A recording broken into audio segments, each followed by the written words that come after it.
You have a promise sa Senate na, di ba, mag-withdraw muna kayo.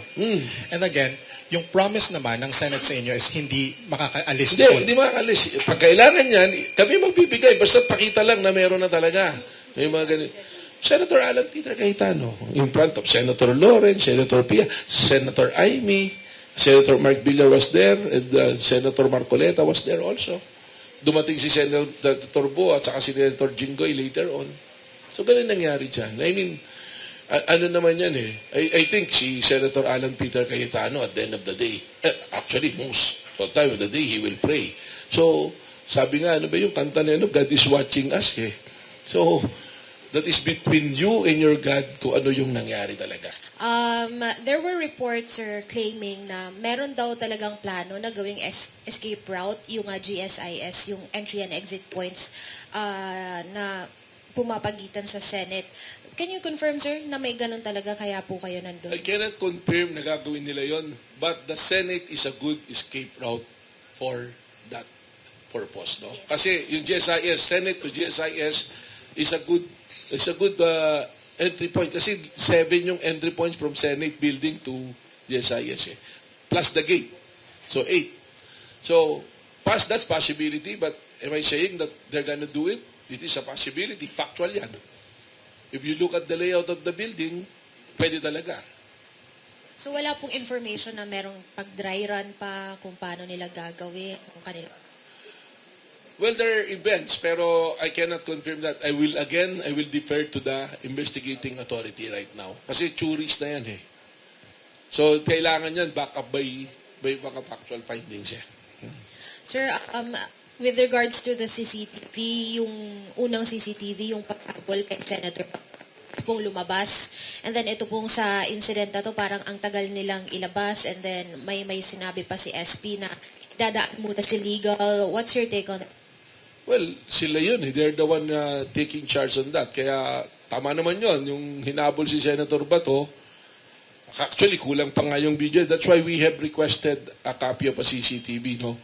So, ano nangyari talaga kasi nung Monday, ang sabi niya sa akin, you do your investigation, we're doing investigation, factual, di ba? Baka may nakarinig sa inyo, yung pinangako ko raw na spot report, di dumating. Wala rin dumating sa amin eh. So, kung hindi ako nagbigay at hindi siya nagbigay, parang kaming guilty, di ba?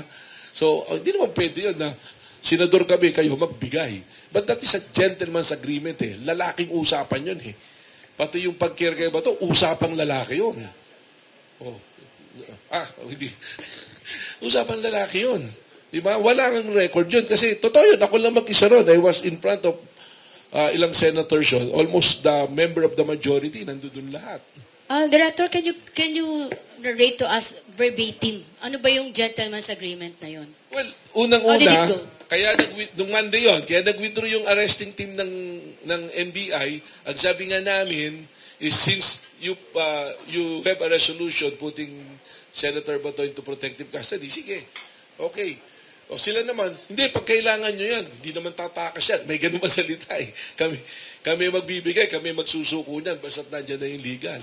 So kaya naman di na nag-follow up yung NBI on Tuesday kasi there's already a Supreme Court decision. And you know, when there's a Supreme Court already in play, from the legal perspective, ang mga lawyers, medyo, teka, itayin natin kung ano sasabihin ng Supreme Court, di ba? Alam naman natin, ang mga taga-paura, sila yung final arbiter ko ano yung mga pagtatalo. So, yun yung nangyari dyan. You have a promise sa Senate na, di ba, mag-withdraw muna kayo.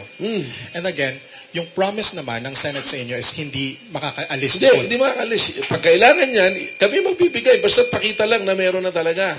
May mga ganito. Senator Alan Peter Cayetano, in front of Senator Lawrence, Senator Pia, Senator Amy, Senator Mark Villar was there, and Senator Marcoleta was there also. Dumating si Senator Bo at saka si Senator Jinggoy later on. So, ganun nangyari dyan. I mean, ano naman yan eh. I think si Senator Alan Peter Cayetano at the end of the day, actually, most of the time of the day, he will pray.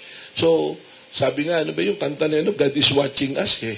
So, that is between you and your God kung ano yung nangyari talaga. No? Yeah. So eventually that promise was certainly broken nung nakaalis na siya. Pero sir, there was this interview pala with Attorney Torion where he specified that Senator Bato de la Rosa did not escape, hindi siya tumakas. He just simply made himself unavailable. Your comment po. Alam mo, tingnan niyo yung statement ng asawa niya. Nabasa ko yung sa Billionario Channel online eh. Yung mismong text niya eh. Sinabi niya that Bato used the opportunity na nangyari to escape. So, call it whatever you want. But the question is, nasaan si Bato? Di ba? Huli na, naging bato pa. Di ba? Director, last question.